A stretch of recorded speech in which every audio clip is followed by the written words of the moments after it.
The Spurs make multiple sneaky moves as two undrafted college players, including Cam Carter, the three-point sniper out of LSU, and Chibuzo Agbo out of USC, have joined the Spurs for the Summer League. And while this doesn't guarantee a spot on the roster next season, it's a step in a very interesting direction and shows a big model for the San Antonio Spurs moving forward as they're looking to fill a specific void. And I'll dive into Cam Carter, Chibuzo Agbo, what they bring to the table, how it will impact Summer League, and what it means for the future of the Spurs roster, and whether these guys have a real shot at it. All that great stuff coming up in this episode of Spurs Digest, so let's just dive into it. Look, the draft happened. We are thrilled. We know how happy we are with Dylan Harper, Carter Bryant. What an absolute heist of a first round it was for Brian Wright and our front office, Coach Pop and stuff, but I want to get into some of the stuff now because this is the sneaky stuff that kind of flies under the radar that really paints a bigger picture for the San Antonio Spurs. And I'm going to start with Cam Carter, and right here you see from John Chepkovich, LSU's Cam Carter will join the San Antonio Spurs at NBA Summer League, I'm told. The 6'3" combo guard was one of the most productive players in the SEC this season. 16.5 points, 4 boards,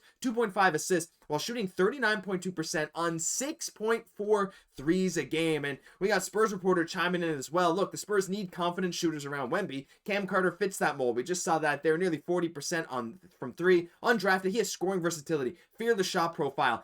He is a bit of a tweener. That's the kind of downside here with this player, Cam Carter. But you can see here, he's transferred a couple times, started there in the SEC. Then he went to the Big 12 with Kansas State for a couple of years where he had a massive jump in 2023-24. Then back to the SEC with LSU this past season. 16.5 points a game. But the big thing I want to focus on is not just, oh yeah, his three-point shooting, look, 39% this year, but 31 the year before, 33 the year before that. This season could look like an outlier. Let me just point towards the free throws, right? And free throw percentage, as we know, is a big deal when you're talking about how projectable a jump shooter is in the NBA in the future. If you're a good free throw shooter, odds are that you will have a higher chance at being a successful three-point shooter in the NBA come that time. And you can see, not only did his three-point percentage take a big jump from 23-24 to this year, his free throw percentage took a big jump the year prior. And of all players to take at least 100 free throws this season to shoot the volume of threes he did, I don't believe there were very many players, if any, I think there were maybe a few,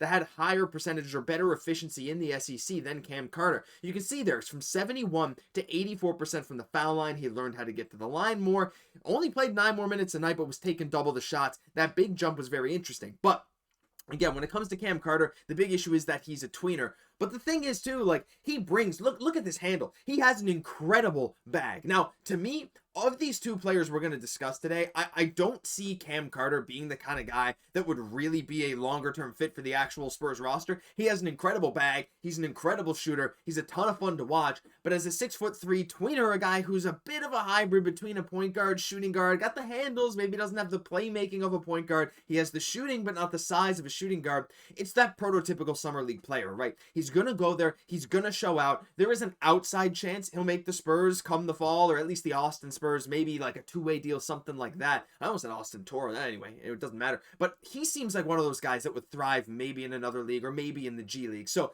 you know, I don't mean to shut down any Cam Carter hype at the moment because he does look really good. But of these two guys, I think he probably has less of an NBA upside. But let me know what your thoughts are on him as we move into the other guy I want to talk about. And I'm actually very excited for Chibuzo Agbo. Now, Chibuzo Agbo, you can see here from Greenlight B-Ball on Twitter, a little bit of a breakdown for Chibuzo. He's going to make an NBA team very happy with his size and shooting ability. So already he's got that one other thing over Cam Carter, and that's the size. He's more of a wing. He's played like, you know, he plays that wing role, 2/3/ kind of whatever. He's just straight up a wing. 6'7", 12 points per game.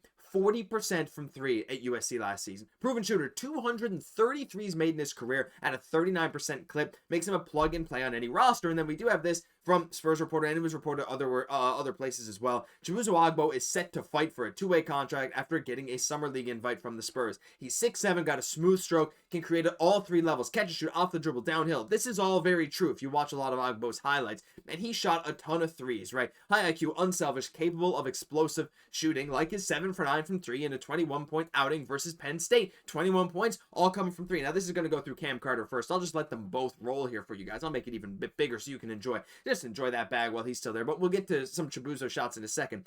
The thing with Chibuzo Agbo is that he actually projects a lot more as a 3-and-D guy. Well, here he is here. Look at this. There's an and 1-3. It's a smooth stroke. You can tell. He knows how to shoot the 3-ball. And this was just a bit of a fun buzzer beater here versus Michigan second half to bring it to a 2-point game.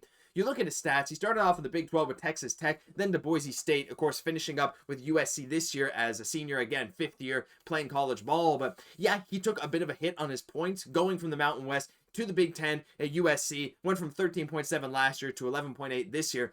But his three-point percentage stayed about the same, 39.6 versus 40.9. Yes, his field goal percentage dropped, but that's because relative to the total amount of shots he was taking a higher percentage of threes, which makes a lot of sense, right? You're going to have the ball in your hands, expected to create a bit more at a, lesser program, smaller program, I guess, at Boise State than you are at a bigger name school like USC, where you have other better talent around you. So regardless, pretty good. His fouls definitely shot up as well. He was learning to defend a little more. He got into a bit of a foul trouble at times, but that three-point stroke stayed there, and that's the big thing with him. But not only that, his steals went up from 0.6 all the way to 1 a game, and he does project as a decent defender at the next level. He's got quick feet. He can shoot that 3 like almost no one else can. And again, that free throw percentage, 86.1 this year. Now, it's a bit of a wild card if you go back through his whole college career, but this past season, straight up 86% from the foul line, 40% from 3, his most efficient season. And I don't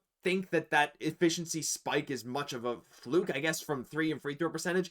It's hard to say. I mean, 2.8 free throws a game was 81%, and then last year 72, this year 86. So when you see that kind of stuff, it maybe can worry you, but honestly, I believe this guy to be one of these sneakier guys that could fill an actual void in the Spurs roster. Again, with a guy like Champagnie still under contract for $3 million, longer term, will he still be around? I don't know. And again, like undrafted guys at the end of the draft, they can sometimes make it to the league. We see it all the time, but it's not like it's a common thing. More often than not, these guys go out to Summer League, they show out. It's kind of like a big time tryout. You can show off for EuroLeague teams, CBA, or G League teams, whatever it is.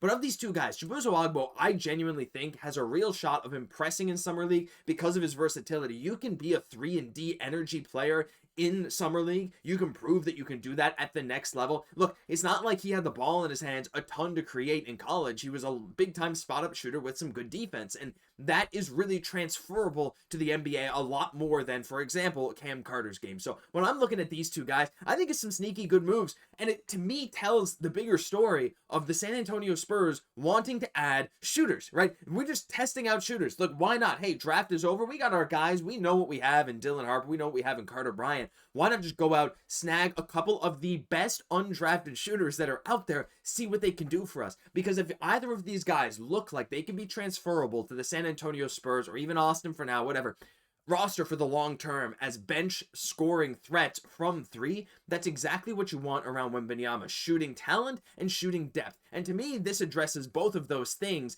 plus giving, again, that little bit of upside of defense in more of Agbo's case. But listen, I gotta hear what you guys have to say on this, because I love this, right? I love the message this is sending. I'm really excited for Summer League to see all our boys show out. Dylan Harper, Carter Bryant, Stephon Castle, I guess, probably go back. I don't know. We'll have to wait and see. But yeah, I love the message it's sending. Can't wait to see how these guys show up. I honestly wish them the best, because again, usually this doesn't actually end with an NBA contract, but it'd be cool if we had one of those times where we do bring him in. But look, regardless, that'll do it for this episode of Spurs Digest. If you enjoyed, leave a like, comment, and most importantly, subscribe to the channel. We got videos coming all off season long. The draft was amazing. Free agency is going to get even better, and we're right here with you along for the ride. I've been your host, Josh Gosse, and I'll catch you in the next one.